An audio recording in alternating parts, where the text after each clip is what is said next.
The Chinese mainland economy continues to decline, with all industries facing difficulties.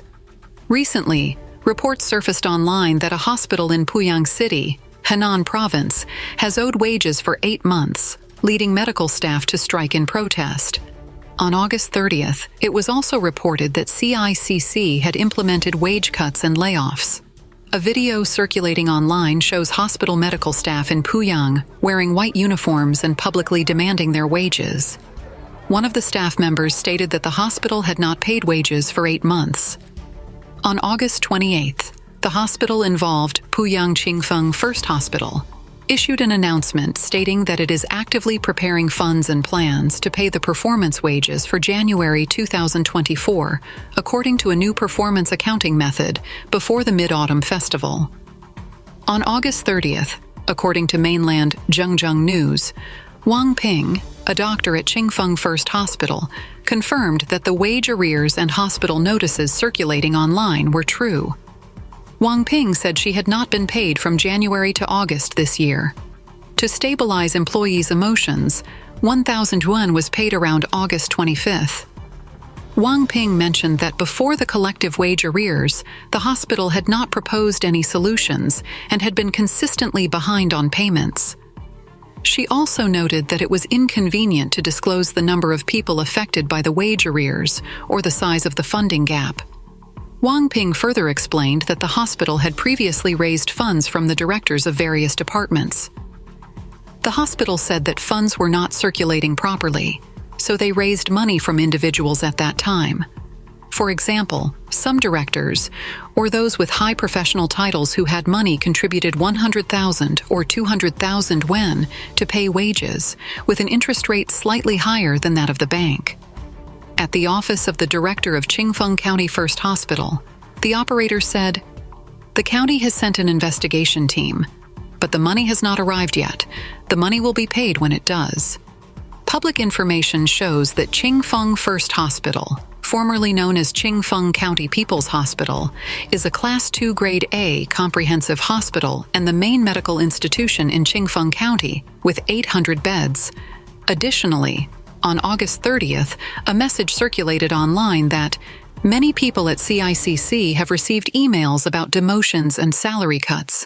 If they do not sign to accept, the company will arrange follow-up work, which has attracted attention. According to a report by China Business News, this is indeed the case. An insider revealed, "The relevant assessment was done a few months ago. This time, employees are required to sign to confirm that they accept the demotion and salary adjustments according to the corresponding job level. If they do not accept the arrangements, they can choose to resign. If they neither resign nor sign, the company will proceed with the demotion and salary cuts." The report states that in May this year, CICC's planned salary cuts and layoffs were expected to reduce salaries by 25% and lay off about 1/3 of its investment banking business line. In the first half of the year, CICC reduced its staff by 264 employees, both in mainland China and overseas. Public information indicates that CICC, or China International Capital Corporation Limited, is the first investment bank jointly established by China Construction Bank and a foreign company. Economists warn, China's economy is slowly collapsing. 51 of the 74 analysts tracked by Bloomberg estimate that China's economic growth rate in 2024 may be less than 5%, with some economists even warning that China's economy may slowly implode. Over the past 2 years, the real estate crisis has dragged down all aspects of China's economy, from the job market to consumption and household wealth. The measures taken by the authorities to restore investor confidence have been too slow and too small, resulting in a long-term slump in China's stock market.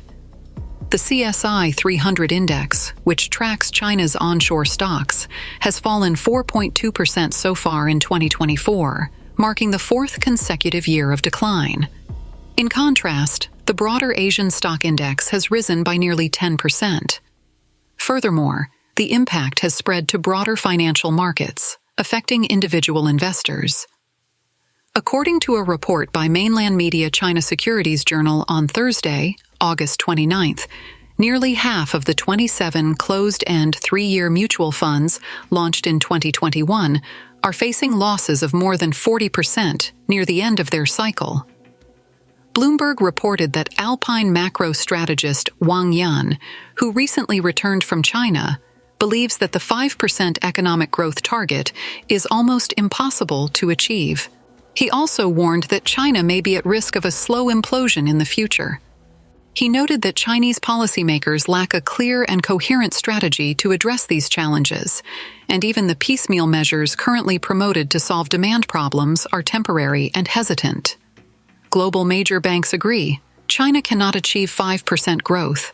UBS Group lowered its forecast for China's economy on Wednesday, the 28th, stating that it is increasingly unlikely to achieve the goal of 5% economic growth this year. The Swiss bank reduced its forecast for China's GDP growth this year from 4.9% to 4.6%, and its growth in 2025 from 4.6% to 4%. Previously, JP Morgan and Nomura Securities also set China's economic growth forecast for this year below 5%. Bloomberg noted that this reflects a consensus among major banks around the world that China may not be able to achieve its annual growth target, even though the top level of the Chinese Communist Party continues to promote its commitment to achieving economic and social development goals. The downturn in the real estate market has severely affected domestic demand and confidence. We expect weak real estate activity to be a bigger drag on the overall economy than earlier expected, including affecting household consumption, UBS economist Wang Tao wrote in a report on Wednesday. UBS stated that the measures enacted by Beijing since the end of 2022 to revive the real estate market, including lower down payment requirements, lower mortgage rates, and fewer restrictions on home purchases, have been slow to take effect and have had limited impact. They expect China's new real estate starts to bottom out only in mid-2026. In recent years, China's real estate supply and demand fundamentals have changed, with low market confidence, high inventory levels, and slow destocking amid weak household income growth, the UBS report stated. China's banking industry is in a bad state, and many banks are required to tighten their belts. China's economy is in decline, and the once highly regarded banking sector, known for its high welfare and wages, is now facing challenging times. On August 31st, the topic of many banks living a tight life trended on social media, sparking heated discussions. Public data shows that as of the end of the first quarter of 2024, the net interest margin of commercial banks had fallen to a record low of 1.54%. Data from Oriental Fortune Choice reveals that in the first quarter performance reports of 42 A-share listed banks in 2024, approximately 15 banks experienced a year-on-year revenue decline.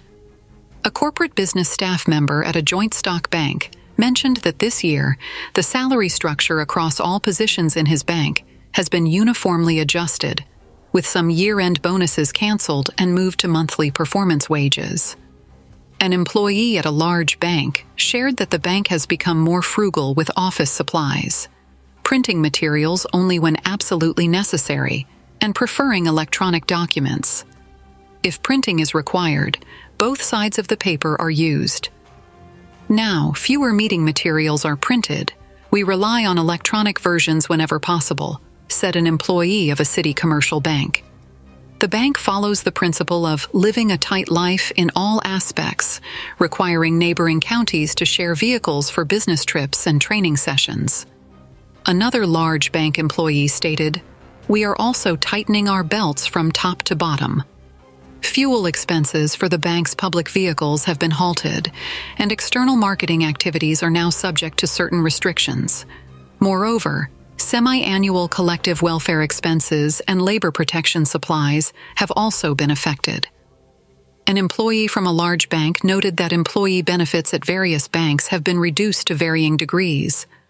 The bank where he works has made noticeable changes, from reducing the summer water supply standards at business outlets to cutting training costs and shifting to online training to save money. As China's economy continues to decline, more banks are going bankrupt, merging or restructuring, accompanied by layoffs and salary cuts.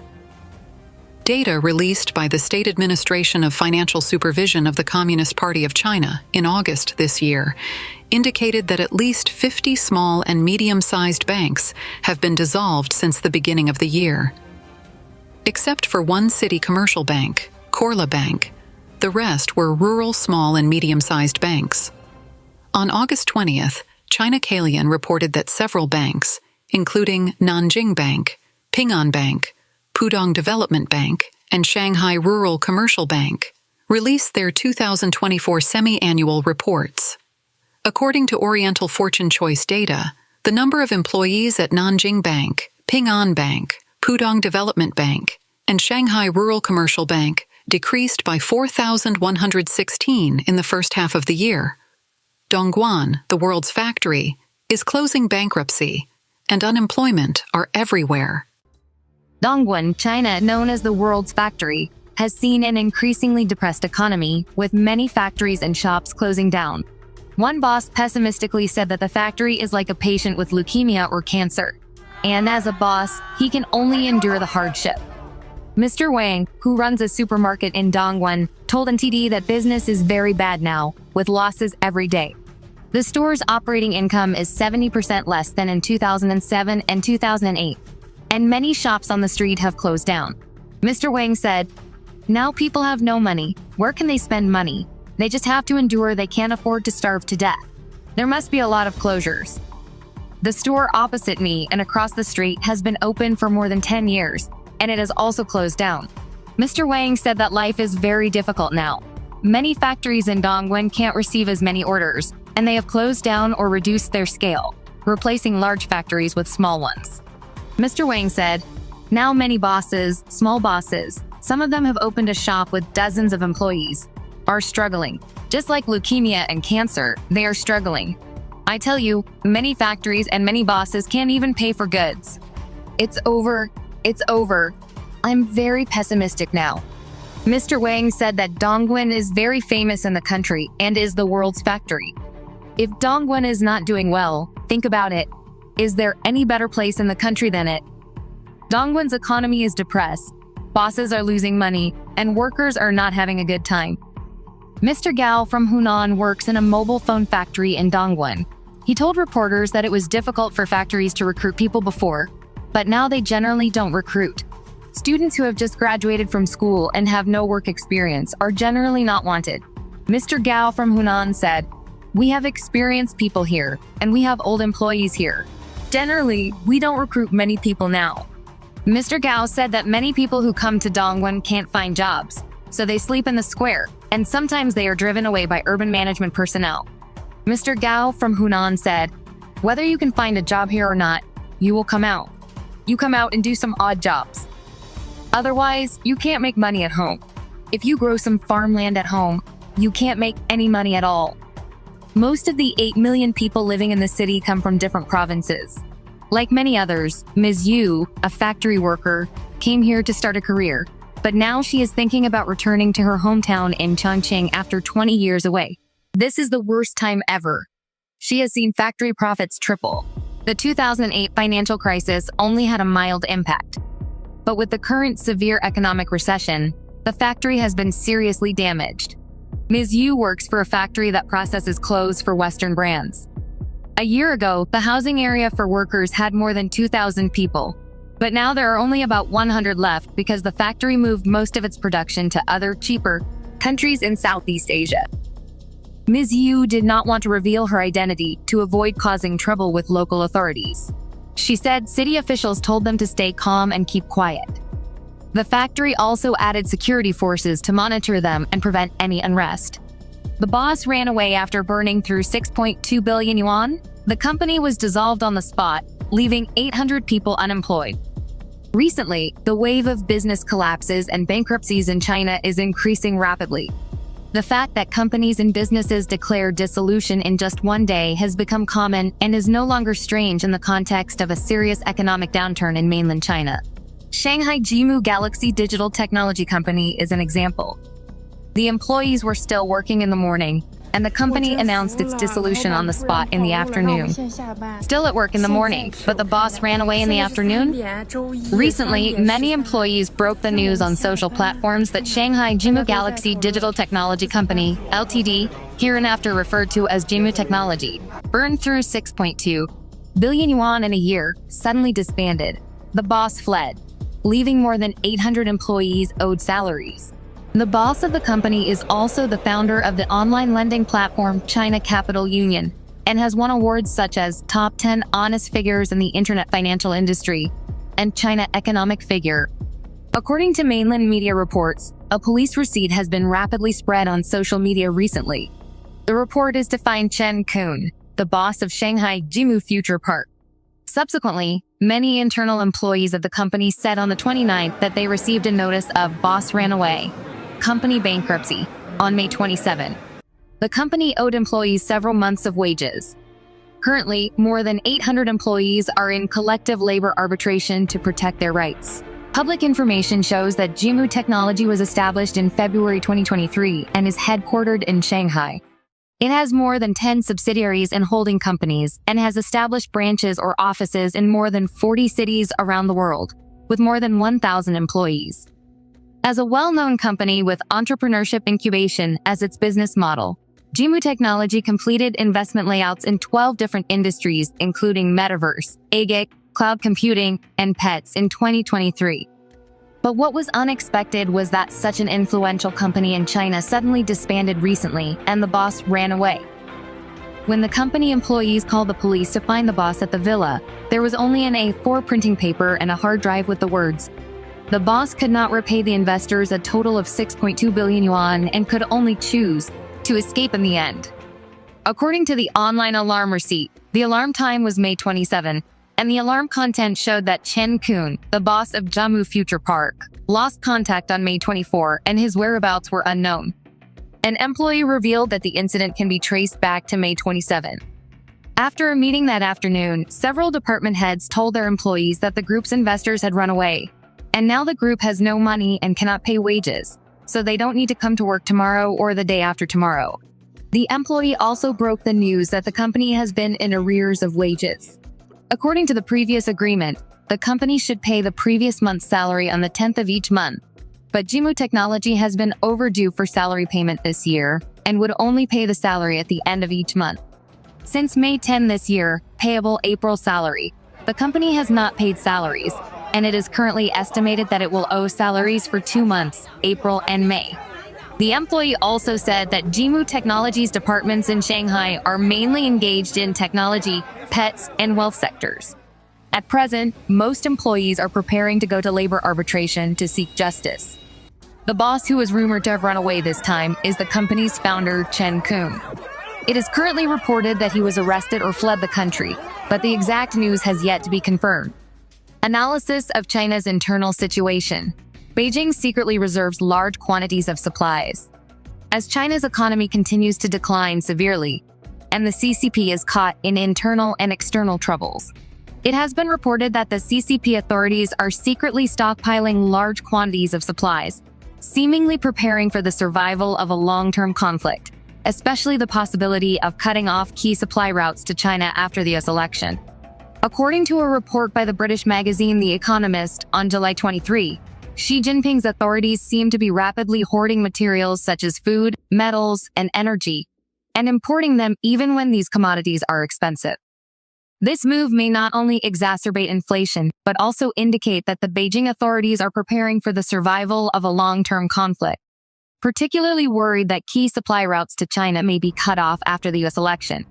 The article analyzes that in recent years, China's economy has been plagued by poor management and a real estate crisis, causing the authorities to want to shift away from resource-intensive industries.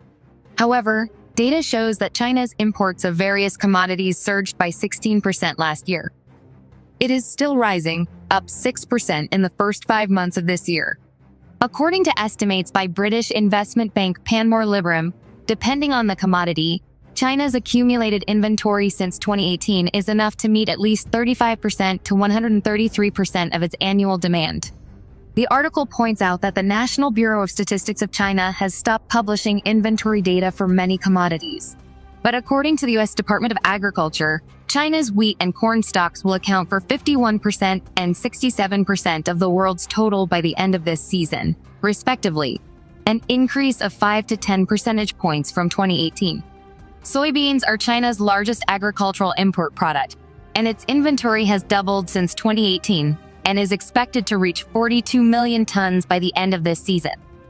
The article analyzes that although China is the refining center of many metals in the world, most of the raw materials it needs are imported.